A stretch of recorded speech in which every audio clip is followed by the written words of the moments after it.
বাসায় এসে আমার খালাতো বোন তো দৌড়ে চলে গিয়েছে তার বিড়ালের কাছে, বিড়ালটাকে আদর করবে বলে কোলে নিয়ে বিড়ালটাকে আদর করা শুরু করে দিয়েছে। আর বাসায় ঢোকার পর খালার বাগানটাও আমি কিছু দেখে নিয়েছি। আর বাসায় আসার পর আমার খালার হাতের মজার বিরিয়ানি আমরা সবাই মিলে খেয়েছি আলহামদুলিল্লাহ। তো পুরো ভিডিওটা দেখতে হলে সবাই আমার সাথে থাকুন। আসসালামু আলাইকুম, হ্যালো বন্ধুরা, সবাই কেমন আছেন? আশা করি আপনারা সবাই ভালো আছেন, আমিও ভালো আছি আলহামদুলিল্লাহ।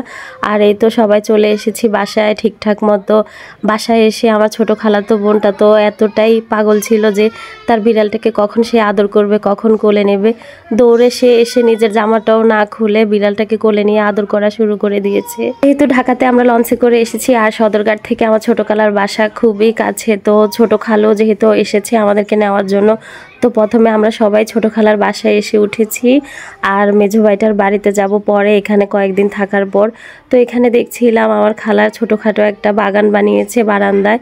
ওনার আবার গাছের খুবই শখ, দেশের বাড়িতে গেলে তো আমার খালা প্রচুর গাছ ওখানেও লাগায়, আর এখানেও তার অনেক শখ গাছ লাগানোর, তাই বারান্দায় ছোটখাটো একটা বাগান বলতে পারেন লাগিয়েছে গাছের। আমরা যখন বাসায় এসেছি তখন আমার ছোট খালাকে দেখছিলাম রান্নায় খুবই ব্যস্ত। তো আমি পাকের ঘরে গিয়ে দেখছি উনি আমাদের জন্য বিরিয়ানি রান্না করছিল মুরগির মাংস দিয়ে। আমার ছোট খালার হাতের বিরিয়ানি কিন্তু অনেক মজা হয়, অনেক সুন্দর করে রান্না করে। তো অনেকটা দূরের পথ যেহেতু পাড়ি দিয়ে এসেছি, একটু খিদে তো লেগেছে। তো বাসায় এসে আমরা প্রথমে একটু হালকা খাবার খেয়ে নিয়েছিলাম সবাই মিলে। বিরিয়ানি রান্নার সমস্ত প্রসেস তো আমি আপনাদের সাথে শেয়ার করতে পারলাম না, খালা তো আগে থেকে বসিয়ে দিয়েছে, জাস্ট অল্পটুকু শেয়ার করেছি আমি আপনাদের সাথে। এখানে কিন্তু আমার খালা অনেক সুন্দর করে বিরিয়ানির পোলাওটাকে ভালো করে কষিয়ে তারপরে কিন্তু পানিটা দিয়েছে। বিরিয়ানিটা হতে হতে বাচ্চাদেরকে বসে দিয়েছিলাম টিভির সামনে, টিভিটা চালু করে দিয়েছি, সবাই মিলে টিভি দেখছিল আর এখানে বসে গল্প করছিল। আমার ছোট মেয়েটা তো এতটা জ্বালাতন করছিল, এখানে আসার পর খুব কান্নাকাটি করছিল, ওরও খুব খিদে পেয়েছে। আমি ওকে কিছু খাওয়ানোর চেষ্টা করেছিলাম, ও কিছু খেতে চাইছিল না, যেহেতু দূরের পথ ওর জন্য খুবই একটা নতুন জায়গা। তো কিছুক্ষণ পর টিভিতে একটা গান হচ্ছিল, ওখানে মেয়েটা নাচছে আমার খালাতো বোনের সাথে সবাই মিলে। ওরা নাচছে দেখে ওরও কান্না কিছুটা থামছিল। আর এখানে এই তো দেখেন আমার খালাতো বোনের বিড়াল দুটো, একটা বিড়াল এখানে বাথরুমের কাছে এসে বসে রয়েছে খুবই শান্তভাবে। মাশাল্লাহ, বিড়ালটাকে দেখতে কি কিউট লাগছে। আর আরেকটা বিড়াল তো আমাদেরকে দেখে এতটাই ভয় পেয়েছে, সে লুকিয়ে রয়েছে, আমাদের দেখে তো বেরও হয়নি।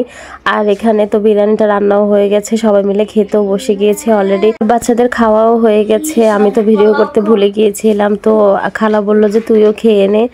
বিরিয়ানিটা অনেক মজা হয়েছে আর আচার দিয়ে খেতে তো আমার কাছে এত ভালো লেগেছিল, আমি আচার দিয়ে খাচ্ছিলাম। আর হঠাৎ ভিডিওর কথা মনে পড়াতে আমি একটু ভিডিও করছিলাম। এখানে আমার ছোট খালু আছে, উনি বলছিল যে ওনার খাওয়া শেষ হয়ে গেছে আর তুই এখন ভিডিও করস, তাই আমার খালু হাসতেছিল এই ব্যাপারটা নিয়ে। তো যাই হোক, ফাইনালি তো সবার খাওয়া হয়ে গেছে আর আমিও খেয়ে নিয়েছি। আর খাওয়া দাওয়া করে কিছুক্ষণ একটু রেস্ট নেব। যখন আমি শুয়েছিলাম তখন আমার খালাতো বোন এদিকে রেডি হচ্ছিল, ওর ফ্রেন্ডের বার্থডে আজকে। এখানে তো খাওয়া হয়ে গেছে অলরেডি, কিন্তু ও নাকি ওখানে গিয়ে আবার খাবে। আমি বললাম যে তোর পেটে নাকি এত জায়গা আছে, ও আমাকে উত্তরে বললো এখান থেকে যেতে যেতে নাকি ওর পেটের খাবার হজম হয়ে যাবে, ও আবার খেতে পারবে ওখানে গিয়ে, কারণ ঢাকা শহরে এত জ্যাম, যেতে যেতে তো অনেক সময় লাগবে।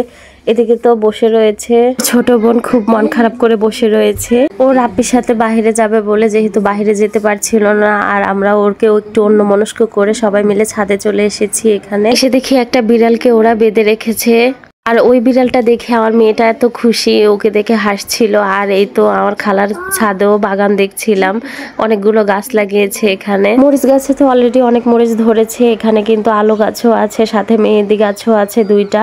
মেহেদি গাছ দুটোই ছোট, একটাতে কিছু পাতা আছে আর একটাতে এখনো অল্প কিছু পাতা। হাত থেকে দেখছিলাম নিচে একটা গরুর ফার্ম আছে, ওখানে অনেকগুলো গরু। আর এক পাশে দেখছিলাম গাছের মধ্যে কতগুলো কবুতর বসে আছে, দেখতে দৃশ্যটা কি ভালো লাগছিল আমার কাছে, সবগুলো কবুতর একত্রে বসে রয়েছে। আজকে আমার ভিডিওটি এই পর্যন্তই। আপনাদের কাছে যদি ভালো লেগে থাকে তাহলে সবাই লাইক, কমেন্ট এবং শেয়ার করবেন, আর আমার পেজটিকে ফলো দিয়ে রাখবেন। ততক্ষণ সবাই ভালো থাকবেন। আল্লাহ হাফেজ।